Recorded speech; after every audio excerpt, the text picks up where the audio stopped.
And this was a sold-out event, but not everyone has arrived yet. So maybe thanks to the Christmas tree, I don't know what but so people may be coming in as we talk. Tonight, yeah. All right, Linda. So I'm Clay Johnston. I'm from Dell Medical School at University of Texas at Austin, and my co-chair is Linda Brady. Hi, welcome. Thank you all for coming. We're really excited to have all of you participating in the workshop today. So I wanted to give you a little bit of information about the workshop before we get started and some of the housekeeping things as well. So this workshop is hosted by the National Academies Forum on Drug Discovery, Development, and Translation. The forum is a body that addresses problems and strategies in drug research and development, and it offers a convening body for bringing together stakeholders across government, academia, industry, foundations, consumers, and patient groups, and it discusses issues that really have to do with improving the efficiencies within the U.S. clinical trials enterprise. So over the past 10 years or so, the forum has hosted a series of workshops and meetings on clinical trials, improving efficiencies and all. And this particular one is now focused on virtual trials. And we're hoping that through this activity, we will bring up issues and challenges that are of import that will help improve the clinical trials strategies and infrastructure. And so I wanted to talk about some of the National Academies, things for you to be aware of. So this is a workshop. It's not part of an ongoing consensus study by the National Academies. And so the presentations and the discussions are going to be recorded. There's going to be a summary of the presentations. And when people have a comment that they should get up to the microphone and please introduce yourself so that all that information will be recorded and your thoughts and comments will be included. There will be a workshop summary that will come out, and the videos of the presentations and also the slide sets will be posted on the website within a week or so after the workshop has been held.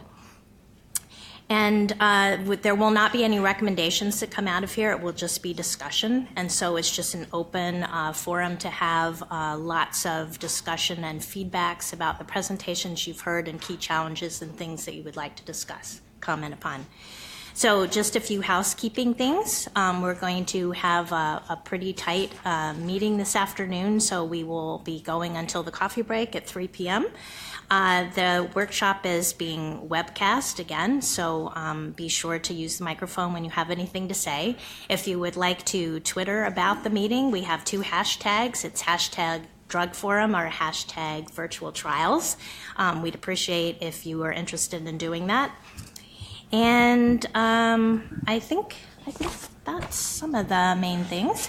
I wanted to thank the planning committee, who was really actively engaged in developing the agenda for this meeting, and the speakers, and been really nice getting to know all of the people that are presenting today. And there's a very nice landscape summary that should be in your package of virtual trials that are ongoing or planned. And that's a nice resource for you, and we welcome any updates to that as well. And now I'd like to turn it over to Clay to introduce the actual first session itself. Sure. So yeah, as I said, I'm Clay Johnston. I'm a neurologist. I do clinical research, and in 1999, so 19 years ago, we did a study that showed that people with stroke symptoms, minor stroke symptoms or symptoms that went away, were at really high risk for having a stroke in the days to weeks after that. And we proposed a randomized trial, really simple, just clopidogrel, Plavix and aspirin versus aspirin alone. And fortunately, what is it, almost 19 years after we proposed that trial, it was published this spring. So one simple question, and not a particularly risky one, testing agents that were available and being used for other similar indications already, took almost 20 years to complete. I'm happy that the results were positive, but it should not have taken that long. Also took about $50 million. That was government money to do that trial. So just virtual trials may not be the solution to the problem that I just described, but thinking creatively about the barriers to getting trials done and the inefficiencies that exist in them is critical, not just to address single questions, but to advance public health. So if ultimately we need that evidence as the highest level evidence for public health, then we absolutely need to reduce those costs and increase the cycle times in order to advance our field. So with that was some of the motivation in us putting this together. We think there's a lot more potential to be tapped into in terms of using digital health tools to improve trials than is being recognized and utilized today. And one of our beliefs is that's in part because some of the leadership that exists in this room needs to be empowered and work together to think about what the barriers are and how those can be overcome. So that's the real purpose of the next 2 days. We started out by going through kind of high-level landscape of what the opportunity is in clinical trials. And then we talk about, have a session that's more on what we can learn from observational studies from clinical care and then from early phase clinical trials. And then we move on to talk about policy and access issues. And then we'll have a nice sum up at the end about what we've learned.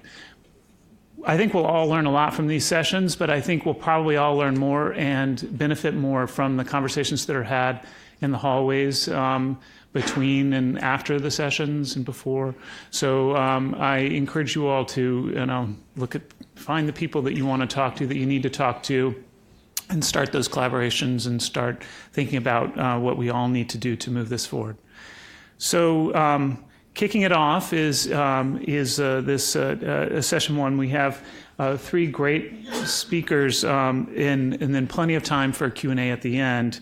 They are Ray Dorsey, who's a professor of neurology and director of the Center for Health and Technology at the University of Rochester. And then and he's representing kind of the academic perspective on all of this. And then Donna Cryer, who's the president and CEO of Global Liver Institute, and she's sort of representing the patient perspective, how what we need to do to meet patient needs and think about patients. And then Craig Lipset, who's the head of clinical innovation and R&D for Pfizer, is going to give us more of an industry perspective on the potential. So with that, I think we're going to go ahead and start with Ray.